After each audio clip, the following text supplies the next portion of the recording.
For most of my life, I thought that I was broken. I thought that there was something fundamentally wrong with me because no matter how hard I tried, or no matter how many self help books I read, or podcasts I listened to, or therapy sessions I sat through, or affirmations I chanted out loud in the mirror or wrote down in my journal, I kept repeating the same patterns over and over again. You can imagine, or you probably can relate to how frustrating that is. Still feeling a sense of shame, like I am not doing enough or never quite being enough, or continuing to search for something outside of myself to feel okay, drinking, drugging, gambling, sexing, porn, whatever it is, still collapsing in spite of getting achievements and wondering why it didn't actually feel like how it was quote unquote supposed to feel. And so the frustrating part was I was aware of all of it, especially with my journey in psychology and psychotherapy. I could name the patterns, trace them back to their origins, I could explain them, but that program kept running. And something did shift for me. I'm by no means fully healed, but I did finally understand what I was dealing with beyond affirmations or reading a better book. And what I found was that I had nothing fundamentally wrong with me. It wasn't a character flaw or some personal failure, but it was a program. And it was a set of deeply embedded instructions that had been installed in me long before I had any language or words for what was going on. And it was installed in me by my parents, by their parents, the culture that I grew up in, the schools I attended, the early experiences that my nervous system coded as truth before I could actually name or question what these programs were. And so these are programs like I am not enough. Safety and love comes from performing. Love has to be earned. Scarcity and fear is my default state. Being seen by many people is dangerous. Now, these weren't actually conscious beliefs, and they weren't my beliefs either. They weren't even my parents' beliefs in any conscious sense. They were inherited programs that have been passed down through my lineage, that were reinforced by my environment and my conditioning around me, and that were running my life from somewhere so deep inside me that no amount of conscious effort or thinking could actually reach. Until I stopped trying to think my way out of them and started working with the specific systems that hold them. So this episode is about all of that. It's about what the subconscious actually is. Now, it's not the vague, mystical, throw around the word version that personal development culture has given us, but because it's been used very liberally, that word subconscious. So today I want to offer you what I believe to be the real, specific, neuroscientific, somatic understanding of what is actually running beneath the surface of your conscious awareness and what has been spoken about through ancient wisdom principles for thousands of years. I also want to get into why things like affirmations and positive thinking alone will never ever be enough to change your subconscious. We'll get into what these programs actually are, where they come from, how they keep recreating the same reality no matter how much you want something different. And also at the end, I'll share a clear, practical, grounded path and series of steps for how to actually begin reprogramming them. Now, by the end of this episode, I want you to feel two things. First, relief. Because what you've been experiencing, again, like I've shared, is not a reflection of anything being wrong with you. That's incorrect. It's because you've been trying to change the output without addressing the source code. It's the same way when a programmer builds a website and then tries to change something on the website. They realize that that won't actually work, but by going back to the initial source code that programmed it in the first place, right? So that's the first thing. I want you to feel relief. The second is genuine hope, right? Because this is something that I definitely needed, and I want you to experience it as well. Because once you understand what the subconscious actually is, how it actually works as well, changing it becomes possible and inevitable if you are willing to do the right kind of work. So let's dive in. Now, the specific programs that operated beneath the surface for decades in my life, revolved around a feeling of shame, inadequacy, scarcity, unworthiness, right? Everything that we've spoken about on this podcast so far. And these weren't simply feelings that I occasionally had throughout my life, but formed the specific operating system through which I experienced everything. Now, they showed up as people pleasing. So because I felt like the only way that I could feel good enough was by pleasing and appeasing others, that showed up in me sacrificing my needs in relationships or in friendships or in the workplace and going above and beyond at the expense of my needs and my well-being, constantly trying to keep other people happy, to keep the peace. That also manifested as overworking, working myself to the bone and just ignoring my body's needs, constantly chasing achievement after achievement, whether it was money or awards or impact as well, which can also be quite a subtly alluring thing to chase. While it has really noble connotations, you can, and I certainly did, fall into the trap of chasing that for the hope that it might give me a feeling of enoughness. But ultimately, this cycle of striving to feel enough ended up in a collapse when that feeling didn't actually last. And so there's a profound level of confusion and frustration that I spoke about around being deeply, deeply aware of this pattern and still being so unable to change it. Right? 8 years of therapy, genuine insight, and yet still repeating the same loops. And I stumbled into personal development as a result of my own collapse, mentally, emotionally, spiritually, and wanting to rebuild my mental well-being. And I stumbled into great teachers like Bob Proctor, Tony Robbins, Eckhart Tolle. I watched The Secret, the movie, which you may have heard of as well. And so there was an initial high or excitement by learning some of these concepts and getting a sense of closure, I suppose.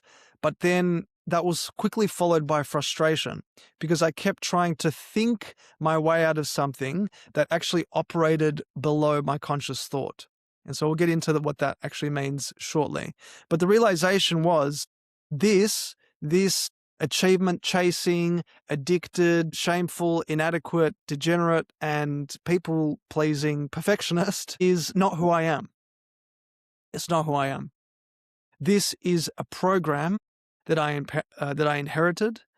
This is a program that I inherited from parents who inherited it from their parents, that ran through my lineage, that was reinforced by my early environment, that was encoded in my nervous system and in my body before I had any conscious say in the matter and what was going on.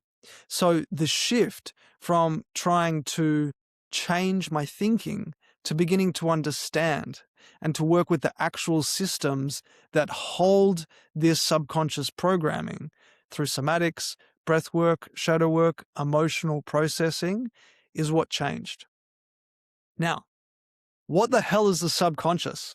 Okay, because the word subconscious is one of the most liberally used and least clearly defined terms in the personal development space. Now, if you have any interest whatsoever, if you're here, you may have come across it. So I want to offer you a grounded explanation of what this is, grounded in real science, so you can actually begin to work with it. Now, it may get a little scientific, but just stay with me. There is purpose behind that. And I want you to understand what the subconscious is and how it's helped me better understand it as opposed to this intangible, fluffy thing. First off, we need to understand the brain processes approximately 11 million bits of information per second from the body and from your environment. 11 million bits of information. And your conscious mind can process roughly only about 50 bits per second. So everything else, that remaining 99.99999 subconsciously. So we filter out the majority of what our reality is presenting to us. You do not experience your reality. You actually experience your brain's constructed version of reality. And then that construction is determined by your subconscious programming.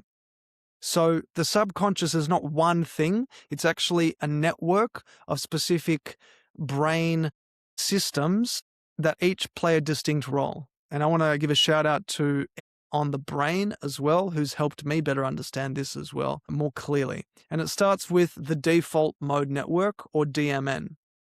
Simply put, this is your brain's autopilot. This is actively running when you're not consciously engaged in an activity. It is responsible for your default autopilot patterns of behavior, for your internal narrative and dialogue, the ego, so to speak, or the concept that you have of yourself, and the way that you can predict the future based on past experiences. Now, this is why people live in loops. The DMN constantly is reinforcing your current identity and then keeps recreating familiar territory even when you consciously want something different, right? It's always operating behind the scenes, reifying and reinforcing the sense of self, or the you that you think that you are.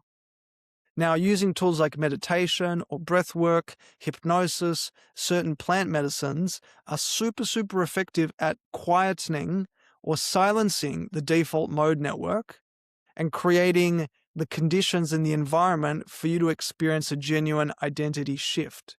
And for me, it went from, being able to learn to let go of who I think I am, of this young man living with a persistent sense of inadequacy, insecurity, scarcity, shame, to feeling more confident and more at peace in my skin, right? And a big part of that came from learning how to work with and quieten my default mode network. Now, the second piece is your reticular activating system, or the RAS. This is your brain's sensory filter. Basically decides what information reaches your conscious awareness. This is directly tied to your attention, to your focus, to your selective perception. Remember, 11 million bits of information are hitting you from your body, from your environment. Your RAS filters out approximately 99% of your available reality and then only lets in what your subconscious believes to be true.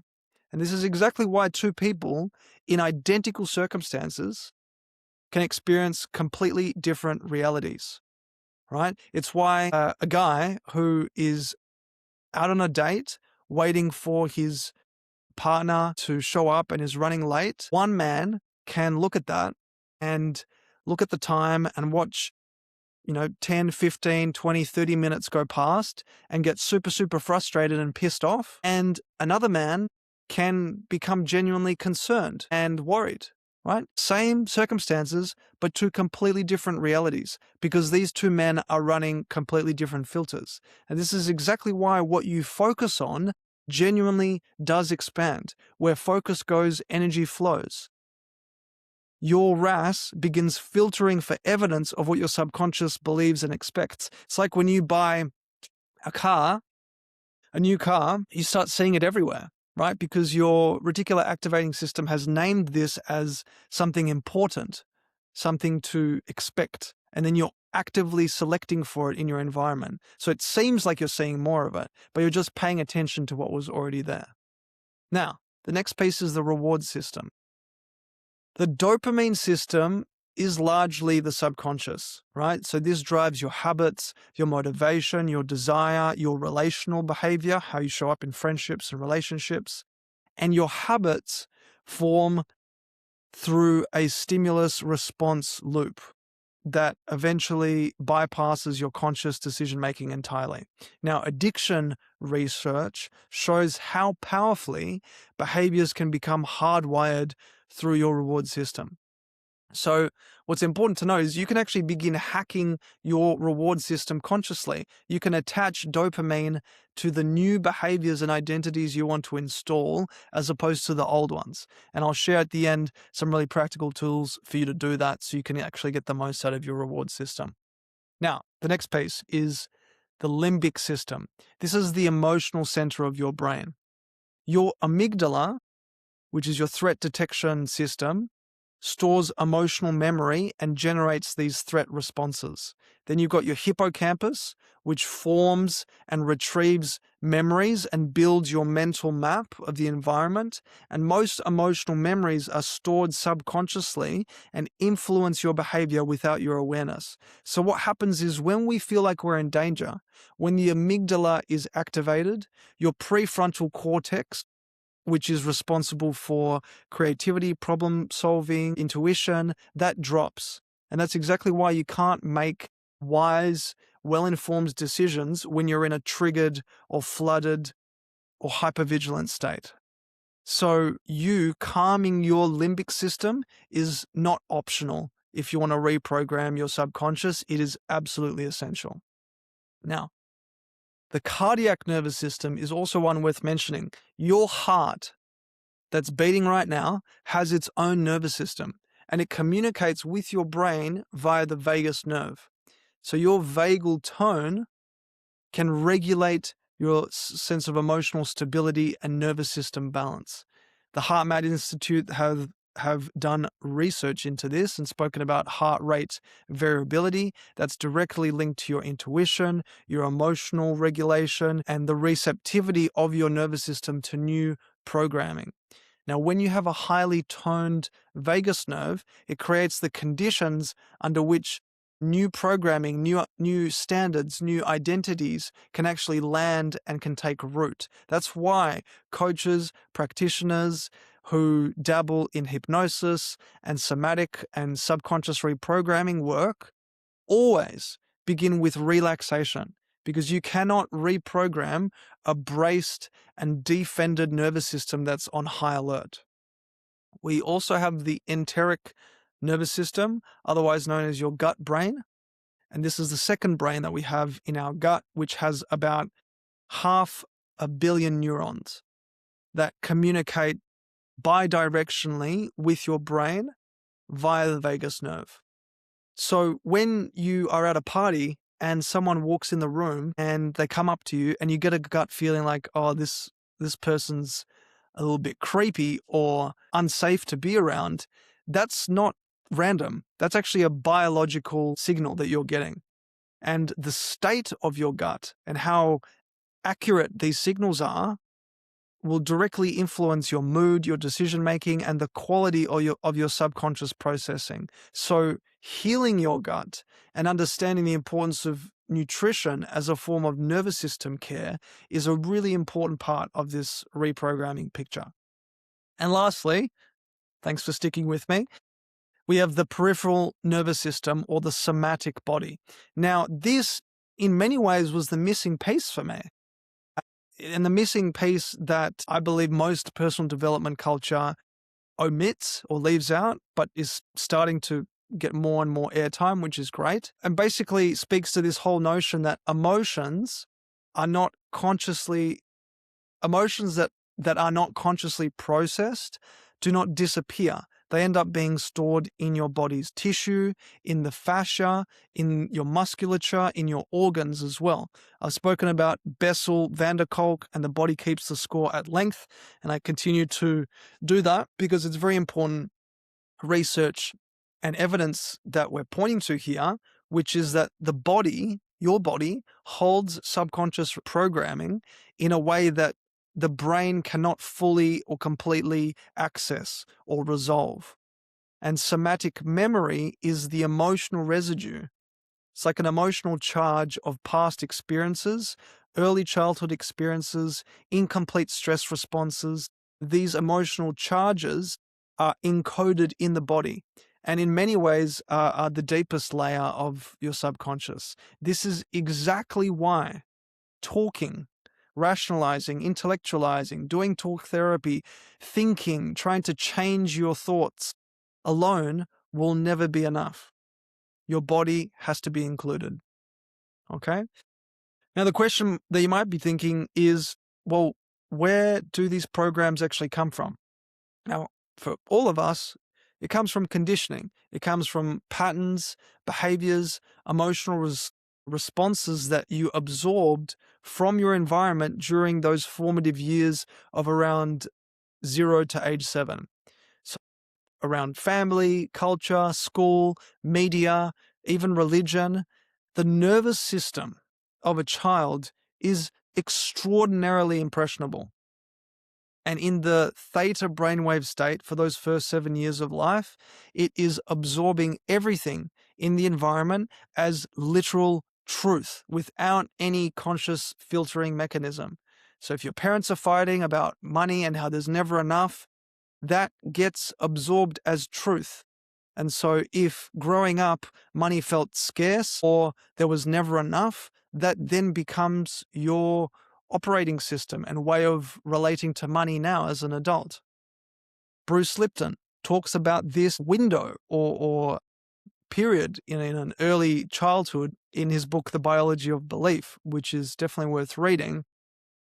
Children operate predominantly in theta waves, and that is effectively the same state where you are susceptible to hypnotic suggestion from birth to age 7. Again, this means that everything that is witnessed and experienced during this period is downloaded directly into the subconscious without the protective filter of critical thinking. So your subconscious programming was largely installed before you had any capacity to evaluate whether this is true or not. We also have beliefs which form the subconscious, and these are core ideas that you hold to be true about yourself, about others, about the world. And a belief is really just a thought that we repeat over and over and over again, and it gets concretized or calcified, and they drive the confirmation bias of your reticular activating system, remember, which is your sensory filter. So your brain filters reality to confirm what it already believes. And Albert Einstein said the most important decision that you make is whether you believe that you live in a friendly or a hostile universe. If you believe that you live in a hostile universe, right, you'll constantly be selecting people, circumstances, conditions that reinforce that. You'll be entering the world with your guard up. You'll be constantly hypervigilant. You'll be constantly on edge, and you'll be constantly selecting people that reinforce that.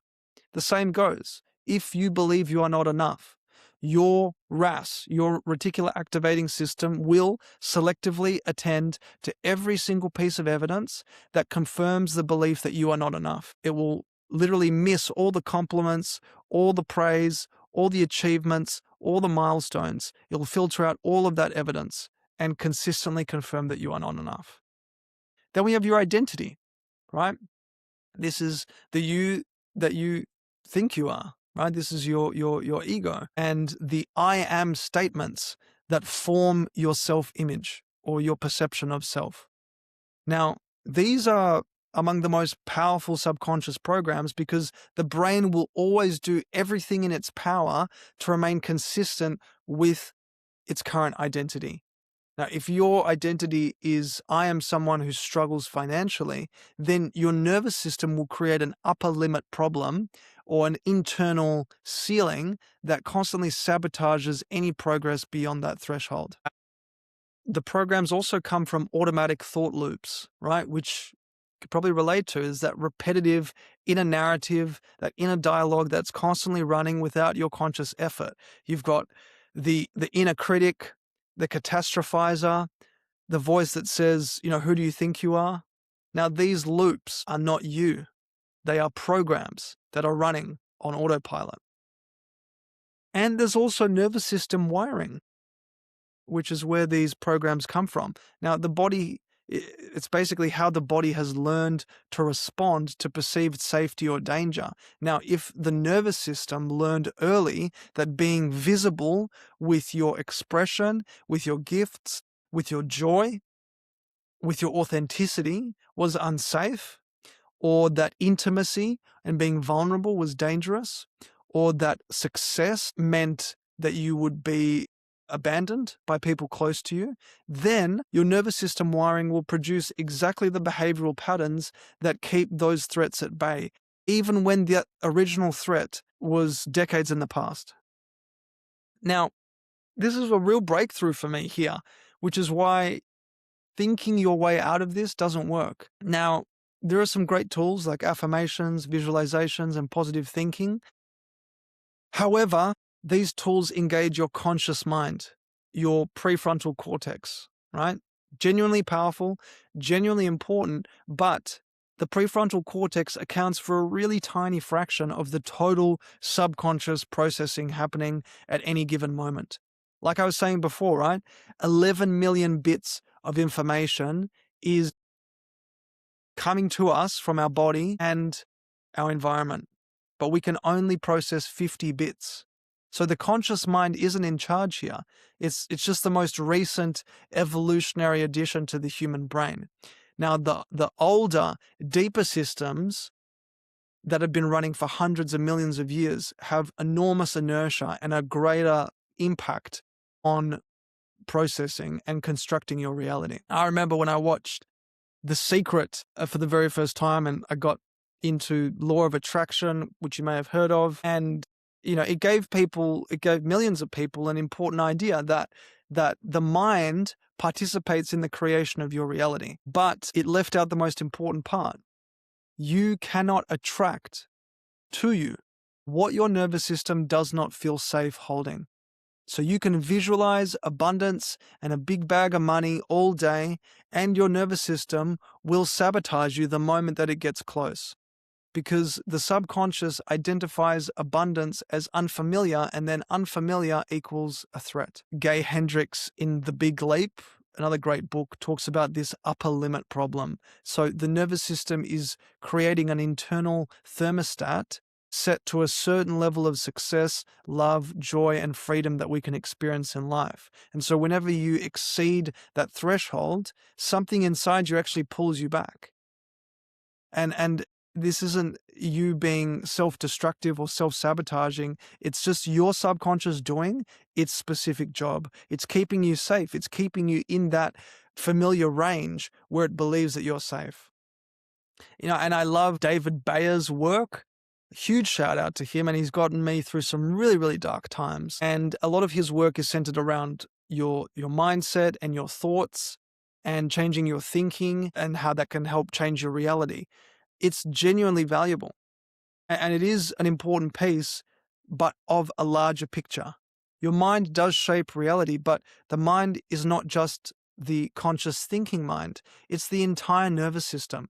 It's the body. It's the limbic system. It's the gut. It's the heart. It's everything I've been speaking about. All of these have to be included in any genuine reprogramming work. And so we could talk about all these great teachers and the science, but as with most of these episodes, ancient wisdom knew this first, thousands of years ago. In the Vedic tradition, there's this concept of samskaras, which is a Sanskrit word for the deep impressions that are left in the subconscious mind by your past experiences, thoughts, actions, and these samskaras are understood to be stored in the subtle body, which shape your personality, your perception, your destiny, your fate, until they're actually consciously worked with and dissolved. While it might sound fluffy, this is actually a precise description of what modern neuroscience is now calling implicit memory and somatic storage. This is a big part of why I do practices like Yoga Nidra, which is an ancient practice of conscious sleep and has been having a great resurgence now. It's designed specifically to work with your subconscious below the level of your ordinary waking awareness. What happens in Yoga Nidra is you enter this borderline state between sleep and wakefulness, which is the theta brainwave state that we spoke about before, which is that state of hypnotic suggestion, which is the state that a young child from 0 to 7 is in, and uses this window of heightened subconscious receptivity to install new sankalpa or intention. Again, this is the same state that modern hypnotherapy uses. But this is an ancient practice that's been practiced for thousands of years. There's also a Buddhist concept of vasanas. These are latent tendencies or habitual impressions that are stored in the deep consciousness that end up conditioning your future thoughts and feelings and actions without the awareness of the one experiencing them. And so the entire practice of meditation in Buddhist traditions is largely to do with just observing and gradually dissolving these latent tendencies. There's no force used. It's just the quality of present moment awakened awareness that allows you to see these vasanas, these latent tendencies clearly for what they are without being driven by them. And there are several indigenous and shamanic traditions across so many cultures that have understood that healing and reprogramming happen through altered states, through ceremony, through community, through somatic experience, not through reasoning or intellectualizing or rationalizing. So the body is always central. The community is always central. The altered state is always central. These are sophisticated technologies that work with the deepest layers of human programming and are absolutely necessary. And so I want to offer you a real practical framework around how to actually reprogram your subconscious. And the most important principle for you to know is that you cannot reprogram your subconscious from the same level of consciousness that created the current programming. That's exactly what Einstein said as well. You can't solve a problem from the same level of consciousness that created it. You cannot reprogram your subconscious from the same level of consciousness that created the current programming. So if you're in a stressed, anxious, burnt out, worried, fearful, insecure state, you cannot reprogram the subconscious from that state. You have to go beneath the thinking mind. It requires you to work with your nervous system, your body, your emotional system, and the specific relaxed, hypnotic theta brainwave states that make your subconscious accessible. Now, step 1, identify the specific program that's running, not the behavior or the actions that are manifesting, because most people just try to change the behavior, which is downstream, right? Which is downstream of the program running it. People try to change the people pleasing or the self-sabotage or the anxiety without actually identifying the root cause program that's driving it. The program is always a belief about yourself or the world. I'm not enough, or all men are bad, or relationships never work out for me, right? Whatever the belief is that the nervous system is trying to protect. So ask in this step, not what am I doing, but what does this behavior believe to be true? And what would it mean to stop doing this? Step 2, regulate, regulate, regulate. Regulate the nervous system, because a dysregulated nervous system, a nervous system that's stuck in fight or flight or freeze, that's operating with chronic levels of tension and stress, cannot be reprogrammed. When your amygdala is activated and firing and your body is in survival mode, your prefrontal cortex goes offline and no new information can actually land. So regulation is the prerequisite here. Again, breath work, somatic practices, time in nature, safe connection in relationships, these are creating the neurological conditions under which reprogram can become possible. Step 3, work with the body, not just the mind, as we've explored. So the somatic layer of the subconscious, which is holding the suppressed emotion in tissue, in fascia, in musculature, these have to be addressed directly. This is the work that chanting affirmations in the mirror alone cannot and will never reach. So doing somatic healing, doing shadow work, doing emotional processing with a coach or practitioner that you trust can help release the stored charge from the body and then create genuine space and spaciousness in the nervous system for new programming. Step 4, use the theta window. As I've shared with you, this is the most neurologically receptive state for subconscious reprogramming. This is the hypnagogic state. This is the threshold between waking and sleep, and it corresponds to theta brainwaves around 4 to 8 hertz. Very slow. This is the same state that can be accessed through meditation, hypnosis, yoga nidra, certain types of breath work, and using this window intentionally with visualization and a sense of embodied emotion will actually allow new programming, new standards, new identities to bypass the critical faculty of your conscious mind and install it directly into your subconscious. So you don't need to work with a hypnotist or a coach straight off the bat. A real simple practical application is just in the 5 to 10 minutes before you go to sleep and in the 5 to 10 minutes when you wake up. These are the most powerful reprogramming windows that are available to you, so use them deliberately. What you're consuming during this time will have a supremely large impact on your subconscious and on your behavior ultimately. What you place in your awareness in these windows will go directly into your subconscious operating system. Now, I promised you that I'd help you hack your reward system consciously as well, and this is step 5, because the dopamine system is in fact one of the primary mechanisms through which subconscious programs are either reinforced or changed, and you can begin hacking or rewiring your reward system by just consciously attaching positive expectation or self-acknowledgement, celebration to new behaviors and identities you're installing.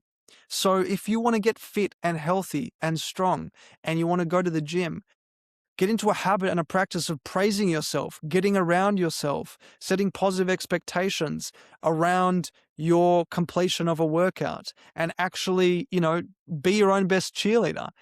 Because genuinely feeling the reward of this new behavior and feeling that praise and celebration accelerates the rewiring of your reward system. And you can actually boost dopamine just through thought and language alone. So the words and the tone that you use with yourself in your internal dialogue will directly affect your neurochemistry.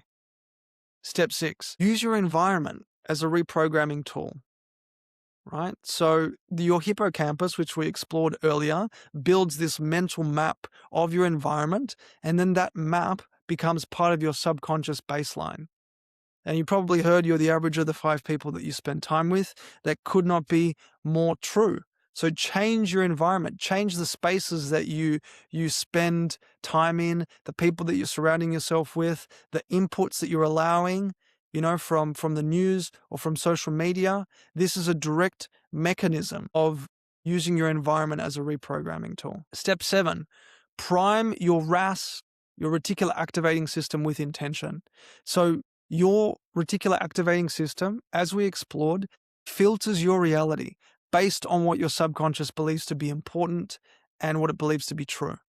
So you can already now, after listening to this episode, begin directing your RAS consciously by setting clear, specific, emotionally loaded intentions that prime it to filter for specific evidence of the new program rather than the old one. And this is exactly why journaling with emotional engagement, really infusing your journal entries with emotion, using vision boards with a genuine felt sense and incorporating visualization into that practice, and doing this with specific morning priming practices, they actually do work. They're giving your RAS a new set of filtering instructions. You're instructing it on what to select as important in your environment, what to see more of.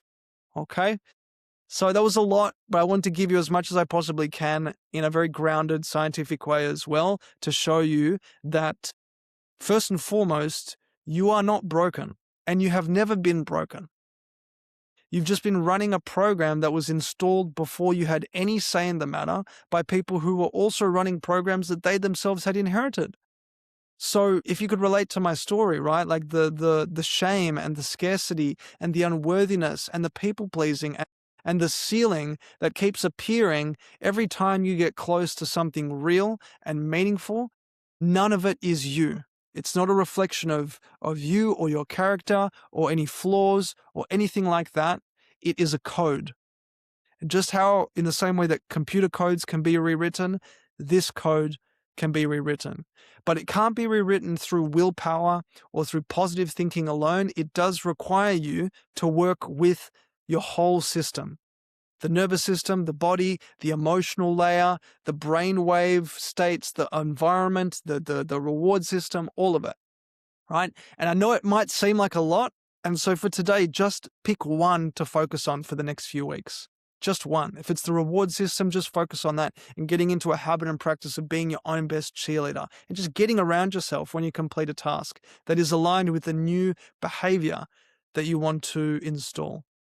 So the work throughout these podcast episodes in this season is building exactly this foundation for you, because regulation creates the conditions and emotional processing clears the old code and the old programs. And then with intention and embodiment and repetition and safety and emotion, new programming can finally take root. I mean, I can't overstate this enough. This is the most important work you'll ever do. Sure, you could use it to just be more productive or more successful, but what's even more important than that is on the other side of it, you get to live a life that is actually yours, that is aligned with what you want to experience, that's built from your values and your truth and your genuine desires, not from the inherited fears and scarcities and programs of people who came before you. So if this landed, please do share it with someone who needs to hear it, who might be feeling really stuck and confused about this whole subconscious thing and how to go deeper into personal growth in a really practical way. Leave a rating or review. I'll include links to every reference I mentioned today. And I'm really grateful that, you're valuing this enough to spend some time with me and to learn more about this. It really is a privilege. And I love you so much. And I'll see you in the next episode.